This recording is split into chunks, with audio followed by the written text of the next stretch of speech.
Como Deus executa os seus decretos?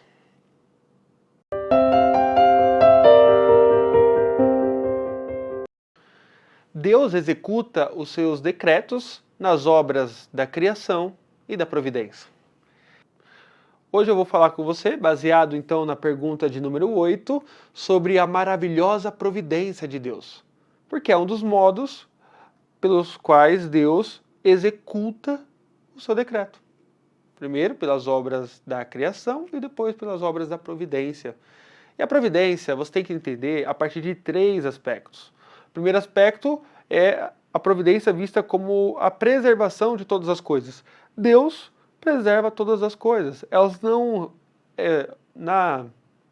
no cientificismo dos nossos dias, diz que há leis como a gravidade e assim por diante. Então, parecem leis, porque a rotação da Terra, a transladação, parecem leis, mas não são. Não são leis que estão ali do nada. É Deus quem sustenta todas as coisas. Fotossíntese, é Deus que sustenta todas as coisas pela palavra do seu poder. Veja, o Salmo 104, verso 28 a 30 diz o seguinte: se lhes dás, eles o recolhem. Se abres a mão, eles se fartam de bens. Se ocultas o rosto, eles se perturbam. Se lhes cortas a respiração, morrem e voltam ao pó. Envias o teu espírito, e eles são criados, e assim renovas a face da terra. Veja, o salmista está dizendo, se o Senhor não renovar o fôlego de vida, toda a criação sucumbe. Isso é muito prático, no sentido de que nós pensemos assim, não há existência fora de Deus. Em Deus existimos. Não há nada, é impossível. Deus, ele é a própria existência em si. Não há ninguém que exista a parte de Deus, logo todos são dependentes dele. Da mais pequenina criatura ao ser humano mais inteligente e poderoso da nação. Todos dependem do Senhor, o fôlego de vida. Colossenses 1,17, ele é antes de todas as coisas, nele tudo subsiste. Hebreus 1,3 ressalta essa verdade. Ele, falando de Cristo, é o resplendor da glória, é a expressão exata do seu ser, sustentando todas as coisas pela palavra do seu poder. É o que Agostinho disse, né? Fazer bem e depois cuidar bem, ambas as coisas são próprias de Deus. Uma coisa é fazer, outra coisa é cuidar. Né? Então, às vezes a gente não consegue nem cuidar de uma planta que a gente compra, né? Ela logo morre, logo murcha. Deus não. Deus cuida dos universos. Olha, não há só um universo. E cada universo tem centenas de milhares, às vezes, de sistemas solares. Deus cuida de cada astro, cada movimentação. Deus cuida de nós. Isso é deslumbrante. É o que a Bíblia diz. Então eu quero ressaltar isso com Edward Cobbell. Esse teólogo de Westminster, ele vai dizer o seguinte: a criação, o universo, não é como uma casa que continua de pé depois que o carpinteiro, na época era carpinteiro, mas a gente pode mudar aqui, com o pedreiro vai embora. Por exemplo, você vai construir uma casa. A que ponto você manda o pedreiro embora? Quando ele terminar o serviço. Não é? A criação não é assim. Se Deus for embora, todas as coisas morrem e deixam de existir. Não é como uma casa. Precisa da manutenção constante ou preservação constante de Deus. Esse é o primeiro aspecto da providência, a preservação de todas as coisas. O segundo aspecto da providência é o governo de Deus sobre todas as coisas. Salmo 97:1. Reina o Senhor, regozijem-se a terra. Salmo 103:19. O Senhor tem estabelecido o seu trono nos céus. Isaías 40:15. Eis que as nações são consideradas por ele como uma gota no balde e como o pó miúdo das balanças. Eis que lança por aí as ilhas com uma coisa pequenina ou pequeniníssima. Deus é o grande governador de todas as coisas. Há um rei que esqueceu disso, seu nome era Nabucodonosor. Daniel 4, versos 34 e 35 narra o que esse rei diz. Mas, ao final daqueles dias, eu, Nabucodonosor, levantei os olhos ao céu, tomou-me a vir o entendimento, e eu bendisse o Altíssimo, e louvei e glorifiquei ao que vive para sempre. Uma nota de rodapé.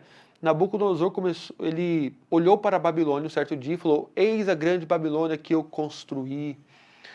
Então, ali ele foi soberbo e bebeu da sua própria vaidade. Deus o transformou quase que como num animal. Nabucodonosor, ele começou a comer grama, feito animal.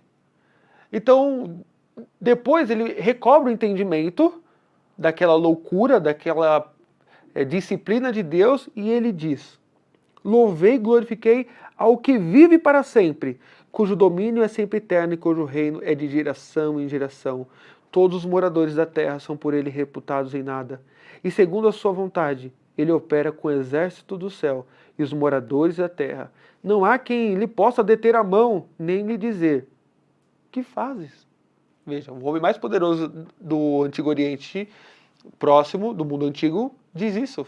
Eu reconheço quem é que manda aqui. É o Deus de Israel. Olha, nós estamos acostumados com uma palavra chamada democracia. Com Deus não existe democracia. Deus não se deixa levar pela opinião da maioria. Seja todo homem mentiroso e Deus verdadeiro, vai dizer o apóstolo Paulo. Deus, ele não foi eleito por voto. É ele que colocou o seu trono e do seu trono governa todas as coisas. Deus não aceita pedidos de impeachment. Deus não faz plebiscito. Ele governa. E aqui você pode ter um bálsamo para o seu coração. Se você se rendeu a esse Deus, você pode descansar nas ondas de um bravo mar. Como diz o nosso hino. Porque Ele governa todas as coisas. Agora, se você está assistindo isso e ainda não se rendeu ao Senhor, saiba que um dia você estará de joelhos diante dEle. É mais fácil e preferível que você venha e o sirva pelo amor. Porque em breve você o servirá ou estará sob a ira de Deus, sob a ira dEle. Pois bem, e por fim, eu falei de dois aspectos, são três. O primeiro aspecto da providência é a preservação. O segundo aspecto é o governo. E o terceiro aspecto é o concursos, ou a concorrência. Isso é muito importante. Como que a gente entende isso? O concursos é a ideia de que nós não somos robôs. Temos vontade. Então a pergunta é, Daniel, como que Deus, você fala para mim que Deus governa todas as coisas, sendo que há maldade no mundo? Sendo que há pessoas perversas em nosso país? E no mundo como um todo, né? Como que Deus então exerce esse governo? Falta-lhe poder para deter o mal? E aí tem o terceiro aspecto da providência, que é o concursos, ou a concorrência. A ideia é que a maldade humana e a vontade de Deus, elas concorrem paralelamente e redundam na glória do Deus Altíssimo. Maldade humana e vontade santa e soberana de Deus concorrem e acontecem lado a lado na história. E o final redundará em glória a Deus e benefício à sua igreja. Como que eu posso explicar isso de uma forma mais ilustrativa? Nós podemos pegar o texto de Gênesis capítulo 50. Gênesis capítulo 50, verso 20. José, lembre-se disso. José aqui, ele é o segundo maior no Egito. E ele tem com seus irmãos, eles já sabem que ele é o José, que eles venderam como escravo. E aqui, José, após a morte do seu pai Jacó, ele conversa com seus irmãos, porque os seus irmãos pensavam que após a morte de Jacó, seu pai, José se vingaria daquilo que eles fizeram. Então José diz o seguinte: vós, na verdade, intentastes o mal contra mim, porém Deus o tornou em bem, para fazer como vedes agora, que conserve muita gente em vida. Olha só. Os irmãos de José poderiam falar: não, José, nós te vendemos como escravo, mas era obra de Deus. José fala: opa, não. Pecado é pecado. Mal é mal. Vós intentastes o mal, mas Deus transformou em bem. Deus conduziu toda a história a eu ser vendido para o Egito, ir para a cadeia, interpretar sonhos e ser levantado como o segundo maior. Tudo bem, Deus fez isso. Convergiu para a glória dele e benefício do seu povo. Mas vocês pecaram. Vós intentastes o mal. Tá? Então lembre-se, concursos. Deus governa todas as coisas e a mal do mundo. Como eu respondo isso? A vontade soberana de Deus concorre com a maldade humana. Elas andam lado a lado na história. E no final, Deus usará essa maldade para a sua glória e benefício do seu povo. Cessando o mal e condenando Satanás, seus demônios e os ímpios no lago de fogo para todo sempre. Então a gente descansa, apesar da maldade do mundo, ainda que não entendamos muitas coisas que nos acontecem, saibamos isso. Deus governa. E no final, nós entenderemos o grande mosaico da glória divina. Cada aspecto da nossa vida e dos nossos irmãos apontará para a sabedoria divina. A gente tem que terminar este vídeo lendo Romanos. É impossível não ler Romanos. Romanos capítulo 11, verso 33 a 36. Ó, profundidade da riqueza, tanto da sabedoria como do conhecimento de Deus. Quão insondáveis são os seus juízos e quão inescrutáveis os seus caminhos. Quem, pois, conheceu a mente do Senhor, ou quem foi quem foi o seu conselheiro? Ou quem primeiro deu a ele para que venha a ser restituído?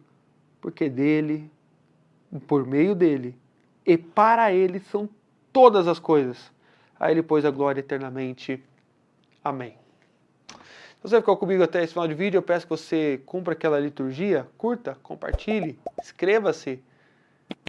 E para que mais pessoas assistam esse vídeo também. É importante para o YouTube ter esse joinha, a inscrição no canal e assim por diante, tá bom? Que Deus te abençoe e até a próxima.